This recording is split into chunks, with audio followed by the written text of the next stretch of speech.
Салам алейкум! Сегодня мы говорим о том, как можно бороться с диктатурой в Туркменистане, используя мирные и законные методы. Многие из нас хотят перемен и не хотят видеть беспредел властей и страдания людей. Есть несколько способов, которые можно использовать для создания позитивных изменений. Это возможно. Досмотрите видео до конца, и вы поймете, о чем это я.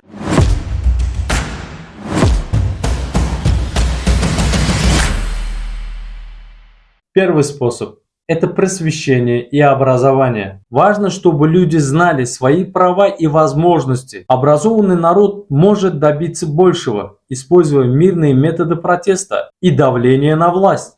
Поэтому важно информировать людей о своих правах, о том, как действовать в рамках закона и как использовать мирные законные методы протеста. О правах человека вы подробнее можете ознакомиться на сайте независимых неправительственных правозащитных организаций. Это Туркменский Хельсинский фонд, Хроника Туркменистана, Turkmen News и Turkmen Yurt. Все ссылки на их сайты я оставлю в описании. Второй способ – международное давление. Международное сообщество может оказать давление на диктатора и его режим, используя дипломатические средства, санкции и другие мирные методы. Важно обратить внимание мирового сообщества на нарушение прав человека в Туркменистане и привлечь внимание к проблемам страны. Как это сделалось с 5 ноября по 11 ноября этого года в Женеве проведенное собрание по вопросам Туркменистана в ООН. Независимая неправительственная правозащитная организация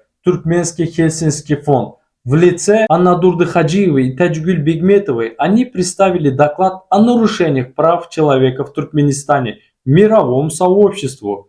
Ссылка о полном докладе я оставлю в описании. Третий способ – организация гражданского общества. Поддержка и развитие гражданского общества и движения помогает объединить людей, предоставлять им возможность и высказывать свое мнение и действовать в рамках закона. Возможность создавать платформы для обсуждения проблем и поиска мирных путей их решения. Как я делаю в ТикТоке, открывая прямые эфиры, предоставляя платформы для высказывания своих мнений гражданам Туркменистана в рамках закона. Общаясь в прямых эфирах с сотнями людьми, мы обсуждаем общую проблему и ищем законные пути выхода из сложившейся ситуации в Туркменистане.